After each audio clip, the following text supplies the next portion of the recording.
Good morning to all of you my dear student. तो कैसे हैं आप लोग। मैं उम्मीद करता हूं कि आप लोग स्वस्थ होंगे, अच्छे होंगे। अभी मैं द्रोण से लाइव हूं, जो क्लास 4 के लिए मैथ लेकर के मैं उपस्थित हूं। इसलिए अभी हम लोग यूट्यूब पर क्लास को चला रहे हैं ताकि अभी ग्रीष्म काल का मौसम चल रहा है और विद्यालय बंद हैं। तो विद्यालय के द्वारा ये निर्णय लिया गया है कि बच्चों के पढ़ाई में किसी भी प्रकार का कोई भी रुकावट नहीं आना चाहिए। इसलिए हम सभी शिक्षकगण यूट्यूब पर उपस्थित हो चुके हैं। कुछ दिनों में जो द्रोण का ऐप है उस पर क्लास शिफ्ट होंगी। और हाँ, विशेष करके मैं आप लोगों से ये बात बोलना चाहता हूँ कि अभी मौसम जो है बहुत ही ख़राब चल रहा है। दिन में कभी भी आप लोग किसी भी समय बाहर नहीं निकले। तो चलिए, न विलंब करते हुए अब हम क्लास की ओर बढ़ते हैं और अपनी क्लास को शुरू करते हैं। Let's begin the class. देखिए, आज की जो हमारी क्लास है वह है फैक्टर्स एंड मल्टीपल। क्या है? Factors and multiple. ये कौन सा बुक है? क्लास 4 के लिए मैथ स्टेप 5 है। ये हमको पढ़ाने का अवसर मिला है और आप लोगों को मैं पढ़ा रहा हूँ। देखिए, किसी भी चैप्टर को शुरू करने से पहले उसके बारे में या उसके कंसेप्ट को पहले हम लोग क्लियर करते हैं, और कंसेप्ट को क्लियर कर लेंगे तब हमें उस चैप्टर के क्वेश्चंस को सॉल्व करने में किसी भी प्रकार की परेशानी का सामना नहीं करना पड़ेगा। तो हम सबसे पहले जानेंगे बाबू कि फैक्टर्स क्या होता है, उसके बाद जानेंगे मल्टीपल्स क्या होता है। तो देखिए, अगर हम आपसे कहते हैं कि 12 एक संख्या है, क्या है? 12 एक नंबर है, इसका हमें फैक्टर निकाल के बताइए। 12 का क्या निकाल करके बताना है? फैक्टर्स निकाल के बताना है। तो देखिए, फैक्टर्स कैसे निकालेंगे? इस 12 को कौन कौन ऐसी संख्या है, इस 12 को कौन कौन ऐसी संख्या है जो पूर्ण रूप से डिवाइड कर सकता है। यानी कि जय ही उस संख्या से हम इसको डिवाइड करेंगे तो हमें कोई भी शेषफल यानी कोई भी रिमाइंडर नहीं बचना चाहिए। जैसे कि हम आपसे कहें कि 12 को हम 1 से डिवाइड कर सकते हैं। इसको यदि हम 1 से डिवाइड करते हैं तो किसी भी प्रकार का हमें रिमाइंडर नहीं देखने को मिलेगा। फिर यदि हम इसको 2 से डिवाइड करते हैं, किससे? 2 से डिवाइड करते हैं, तब भी किसी भी प्रकार का कोई रिमाइंडर नहीं बचेगा। यदि हम इसको 3 से करते हैं तब भी कोई रिमाइंडर नहीं बचेगा। फिर इसको हम 4 से करेंगे, लेकिन जैसे ही हम इस 12 को 5 से डिवाइड करेंगे ना, तो हमें रिमाइंडर मिल जाएगा। कैसे? यहाँ पर देखिए, यदि हम 12 को 5 से डिवाइड करते हैं तो 5 2 जा 10 होता है, लेकिन यहाँ पर हमें रिमाइंडर कितना मिल गया? 0 मिल गया। तो यह 5 जो है 12 का फैक्टर नहीं हो सकता है। यह 5 जो है 12 का फैक्टर नहीं हो सकता है। फैक्टर्स का मतलब ही होता है कि जिस संख्या का यदि आप फैक्टर्स निकालना चाहते हैं तो उसका रिमाइंडर क्या आना चाहिए? 0 आना चाहिए। अच्छा, अब दूसरी एग्जाम्पल हम लेते हैं। जैसे देखिए, इसी में से कोई उठाते हैं, 2 से हम 12 को ज्यों ही डिवाइड करेंगे तो 6 टाइम्स में 12 पूर्ण रूप से क्या हो जाएगा? डिवाइड हो जाएगा। यहाँ पे रिमाइंडर के पास हमारा क्या बच गया? 0 बच गया। इसलिए we can say that 2 is factor of 12। इसलिए हम लोग क्या कह सकते हैं? 2 जो है वह किसका फैक्टर है? 12 का फैक्टर है। आगे देखिए, फिर हम कहेंगे कि 6 is also a factor of 12 and 12 is also factor of 12। देखिए, अब एक बात आप इसमें नोट कीजिएगा कि किसी भी संख्या का यदि हम फैक्टर निकालते हैं, जैसे 12 का हमने फैक्टर निकाला, तो ये बताइए जितना भी यहाँ पे फैक्टर्स आपके सामने निकल के आया हुआ है, क्या यह संख्या इस 12 से बड़ा है? क्या यह जितनी भी यहाँ पर संख्या दिखाई दे रही हैं, क्या यह 12 से आपको बड़ा दिखाई दे रहा है? नहीं, कोई भी संख्या 12 से बड़ा नहीं है। तो क्या नोट करेंगे कि किसी भी संख्या का जब हम फैक्टर्स निकालते हैं तो फैक्टर उस संख्या के इक्वल होता है। क्या होता है? फैक्टर उस संख्या के बराबर होता है और नहीं तो उस संख्या से क्या होता है? छोटा होता है। जैसे 12 का फैक्टर यहाँ पे 12 है, 12 का फैक्टर क्या है? 12 है, तो हम कह सकते हैं 12 इज इक्वल टू 12। 12 जो है 12 के बराबर है एंड 6 इज स्मॉलर देन 12।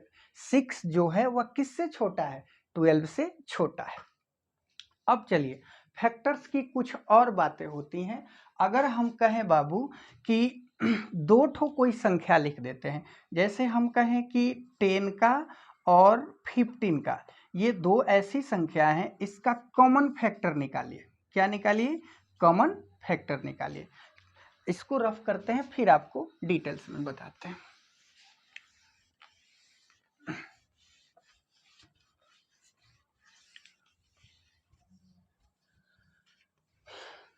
देखिए फिर हम आपसे कहें कि 10 का और 12 का कॉमन फैक्टर निकालिए। कॉमन फैक्टर निकालिए। तो 10 और 12 का कॉमन फैक्टर हम कैसे निकाल? कॉमन फैक्टर कहने का मतलब बाबू ये हो गया कि कौन ऐसी संख्या है, कौन ऐसी संख्या है जो 10 को भी डिवाइड कर सकता है और 12 को भी डिवाइड कर सकता है, उसी को क्या बोला जाता है? उसी को बोला जाता है कॉमन फैक्टर्स। देखिए 10 को जैसे ही हम कॉमन फैक्टर्स निकालेंगे तो सबसे पहले इसका फैक्टर निकाल दीजिए। 1 से फैक्टर होगा, 2 इसका फैक्टर है, 3 से पूर्ण रूप से डिवाइड नहीं हो सकता है, 4 से भी नहीं हो सकता है, 5 से हो सकता है और किससे हो सकता है? 10 से हो सकता है। फिर यदि हम 12 से करते हैं, 12 का फैक्टर निकालते हैं तो 1 इसका फैक्टर है, 2 इसका फैक्टर है, 3 इसका फैक्टर है, 4 इसका फैक्टर है, 5 इसका फैक्टर नहीं हो सकता है, 6 इसका फैक्टर है और फिर क्या है? 12 फैक्टर है। अब हम इसमें से देखेंगे कि कौन कौन ऐसे नंबर्स हैं जो दोनों में दिखाई दे रहे हैं। तो देखो यहाँ पे 2 और यहाँ पे 2, यहाँ पे 1 और यहाँ पे 1, यही दो ऐसी संख्या है जो दोनों में कॉमन दिखाई दे रहे हैं। इसलिए हम कह सकते हैं कि common factors of COMMON, common factors of 12 and 10 is equal to क्या लिख देंगे? 1 लिख देंगे और एंड 2 लिख देंगे।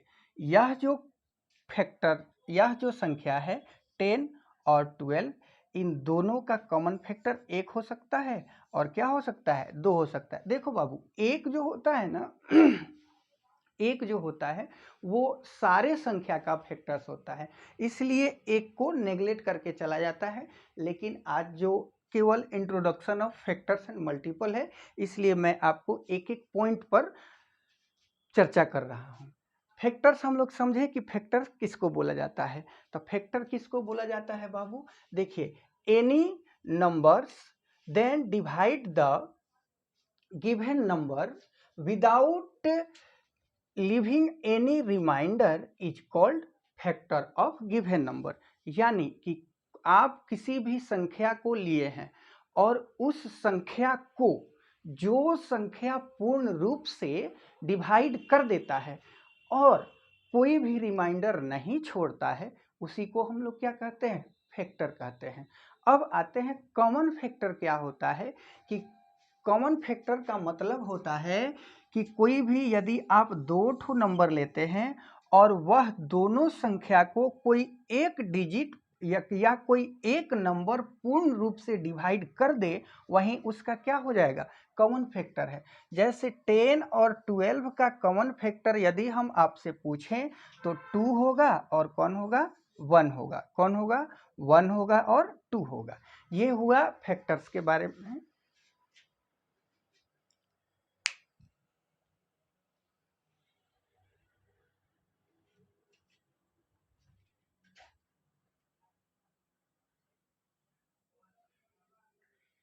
फिर यदि हम चर्चा करें कि एक बात और जो है फैक्टर्स में, इसको भी नोट कीजिएगा। जैसे कि हम कहते हैं कि 15 का आप फैक्टर्स निकालिए, तो 15 का आप फैक्टर निकालिएगा तो 1 आएगा, 3 आएगा, 5 आएगा और 15 आएगा। 1, 3, 5 एंड क्या आएगा, 15 आएगा। देखिए किसी भी संख्या का जो फैक्टर होता है वो निश्चित होता है।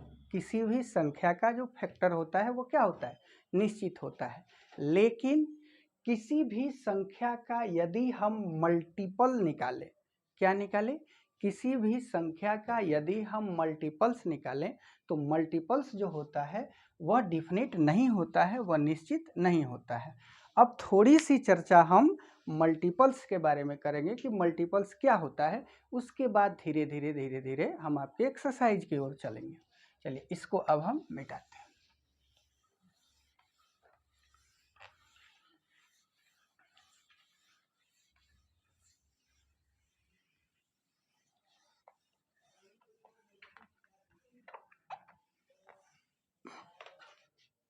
अब उसके बाद अच्छा, मल्टीपल्स पे चलने से पहले हम आपको एक क्वेश्चन देते हैं, थोड़ा इसको बनाइए। हम कहेंगे चूज द फैक्टर्स ऑफ 10 नहीं 30। अच्छा, यहाँ पे हम 30 लिख दिए, ठीक है। और इसका हमें क्या करना है, फैक्टर चूज करना है। हम लिख रहे हैं 1 2 3 4 5 6 7 8 9, उसके बाद लिखे 10 10 12 15 20 25 25 और फिर लिख दिए 30। अब हमें क्या करना है, इसमें से चूज करके बताना है कि 30 का फैक्टर कौन कौन संख्या है। इसमें हमें चूज करके बताना है कि 30 का फैक्टर कौन कौन संख्या हो सकता है। तो देखिए अब हम कैसे चूज करेंगे, अभी हमने आपको बताया कि चेक करना है कि 30 को कौन कौन से नंबर इसमें डिवाइड कर सकता है। तो 1 कर सकता है, 2 कर सकता है, 3 कर सकता है। क्या 4 पूर्ण रूप से डिवाइड कर सकता है, नहीं। या 4 से जैसे ही हम 30 को डिवाइड करेंगे तो यह रिमाइंडर लेकर आ जाएगा, इसलिए यह 30 का फैक्टर नहीं हो सकता है। या 5 भी 30 का फैक्टर है, 6 भी 30 का फैक्टर है, लेकिन 7 नहीं हो सकता, 8 नहीं हो सकता, क्योंकि इससे जो ही डिवाइड करेंगे ना तो यह हमें क्या कर देगा, रिमाइंडर छोड़ देगा। 9 भी नहीं हो सकता, 10 हो सकता है। क्या हो सकता है, 10 हो सकता है। सॉरी, इसमें 5 को छूट गया है, यहाँ पे लिख देते हैं 5 is also a factor of 30। उसके बाद 12 नहीं हो सकता, फिर 15 हो सकता है, 20 नहीं हो सकता है, 25 नहीं हो सकता है, फिर क्या हो सकता है, 30 हो सकता है। क्या हो जाएगा, 30 हो जाएगा। देखिए कैसे हम लोग पहचान गए कि 1 2 3 6 10 5 15 एंड 30 ये जितनी भी संख्या है या किसका फैक्टर है, 30 का फैक्टर है। कैसे हम लोग पहचाने, तो हम लोग पहचाने कि 2 जो है 30 को, किसको, 2 जो है 30 को 15 टाइम में पूर्ण रूप से डिवाइड कर दे रहा है, इसलिए हम लोग मान लिए कि 15 किसका फैक्टर है, 30 का फैक्टर है। 30 जो है वह 10 को पूर्ण रूप से 3 टाइम में डिवाइड कर दे रहा है, तो हम लोग मान गए कि 3 किसका फैक्टर है, 3 30 का फैक्टर है। वैसे ही हम मानेंगे कि 30 को यदि 15 से डिवाइड करते हैं तो 2 टाइम में, कितना टाइम में, 2 टाइम में पूर्ण रूप से डिवाइड कर देगा, तो हम लोग मान गए कि 15 is also a factor of किसका, 13 का, and 2 is also a factor of 13। अब देखिए, अब हम आते हैं बाबू कि मल्टीपल्स क्या होते हैं, क्या मल्टीपल्स क्या होते हैं। अब इसको इरेज करते हैं, इरेज करने के बाद हम आपको मल्टीपल्स बताएंगे, मल्टीपल्स के बाद प्राइम नंबर बताएंगे, कंपोजिट नंबर बताएंगे, कंपोजिट नंबर के बाद डिविजिबिलिटी रूल पढ़ेंगे, और डिविजिबिलिटी रूल के तुरंत बाद हम लोग चैप्टर पे जंप कर जाएंगे, एक्सरसाइज पे जंप कर जाएंगे। इस चैप्टर्स में जितना भी क्वेश्चन होगा उसको हम लोग सॉल्व करेंगे। देखिए अब हम लोग पढ़ेंगे मल्टीपल्स, MULTIPLES। PLES। क्या पढ़ेंगे? मल्टीपल्स। फैक्टर्स के बारे में हम लोगों ने पढ़ लिया, अब पढ़ेंगे किसके बारे में? मल्टीपल्स के बारे में। अच्छा बाबू, हम फिर वही संख्या लेते हैं, 12 लेते हैं। क्या लेते हैं? 12 लेते हैं। अब हम 12 का कहें, सॉरी ये पूरा नहीं चल रहा है, देखिए 12 लेते हैं। अगर हम 12 का कहें कि मल्टीपल निकाल करके बताइए, तो देखिए 12 का मल्टीपल क्या हो सकता है? 12 इंटू 1 इज इक्वल टू कितना? 12। फिर 12 into 2 is equal to 24। 12 into 3 is equal to 36। फिर 12 into 4, 12 into 4 is equal to 48। फिर 12 इंटू 5 इज इक्वल टू 60। अब देखो यह जो है 12 खुद का क्या है? मल्टीपल है। 24 जो है वह भी किसका मल्टीपल है? 12 का है। 36 जो है ये भी किसका मल्टीपल है? 12 का है। 48 जो है ये भी किसका मल्टीपल है? तो 12 का ही है। 60 भी किसका मल्टीपल है? 12 का ही मल्टीपल है। अच्छा, हम एक शब्द में ये नहीं बोल सकते हैं कि the product of any two number is called multiple. किसी भी दो संख्या को आपस में ज्यों ही हम गुना करते हैं, क्या करते हैं? गुना करते हैं, तो वही एक दूसरे का क्या हो जाते हैं? मल्टीपल हो जाते हैं। जैसे बाबू यदि हम 2 में 6 को मल्टीप्लाई किए तो 18 आएगा। फिर हम यदि हम 6 में 2 को, सॉरी 18 नहीं आएगा, सॉरी, यदि हम 2 में 6 को मल्टीप्लाई करें तो 12 आएगा। फिर यदि हम 6 में 2 का मल्टीप्लाई करें तो 12 आएगा। अब देखो, या तो 2 से तुम 6 को मल्टीप्लाई करो या 6 से तुम 2 को मल्टीप्लाई करो, दोनों को आपस में मल्टीप्लाई कर रहे हो तो ये दोनों का प्रोडक्ट क्या आ रहा है? 12 ही आ रहा है। इसलिए हमने बोला कि if the product of two number is called the multiple. दो संख्याओं को आपस में यदि हम गुना करते हैं तो वही दोनों संख्या क्या है? एक दूसरे का मल्टीपल है। अब देखिए इसी मल्टीपल में कुछ इसका प्रॉपर्टी भी है। कौन सा है? अभी हम बताते हैं।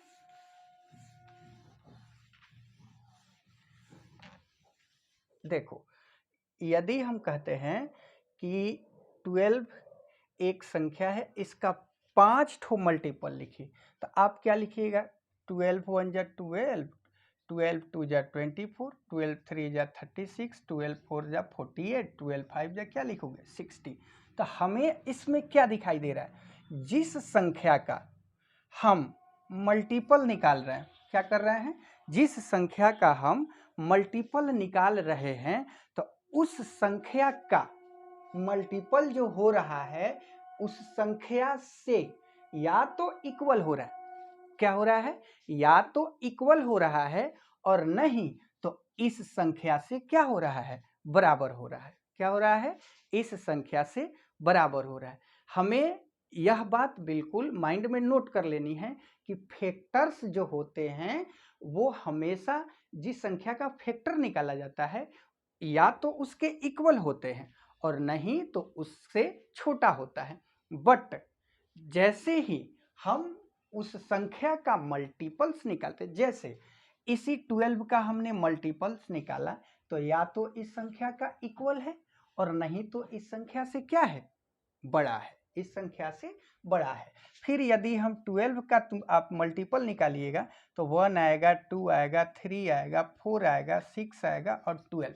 अब देखिए 1 जो है 12 से छोटा है, 2 जो है 12 से छोटा है, 3 जो है 12 से छोटा है, 4 12 से छोटा, ऐसे ही आप चेक करते जाइए। यही होता है फैक्टर और मल्टीपल। एक बात और, मल्टीपल्स जो होते हैं, किसी भी संख्या का मल्टीपल जो होता है ना वह इंडिफिनिट होता है, उसका आप अंत नहीं कर सकते हैं। कैसे आप अंत नहीं कर सकते हैं? जैसे हम कहें कि आप 12 का 50 क्या निकाल दीजिए? मल्टीपल निकाल दीजिए। तो आप 12 से पहले 1 में मल्टीप्लाई कीजिएगा, फिर 12 से आप 2 में, फिर 12 से आप 3 में, फिर 12 से आप 4 में, फिर आप 12 से 5 में, ऐसे करते करते करते करते आप कहाँ तक चले जाइएगा? 50 तक, 50 यानी 50 तक। 12 इंटू 50 लिख दीजिएगा, लिख दीजिएगा कि नहीं लिख दीजिएगा? तो कितना आ जाएगा? 600। तो देखिए आप इसको अनंत तक लिख सकते हैं, लेकिन अगर वहीं हम कह दें कि 10 का 50 गो फैक्टर निकाल के दिखाइए, क्या यह पॉसिबल है कि 10 का आप 50 गो फैक्टर निकाल सकते हैं? बिल्कुल पॉसिबल नहीं है। आप 10 का 50 तो फैक्टर नहीं निकाल सकते हैं।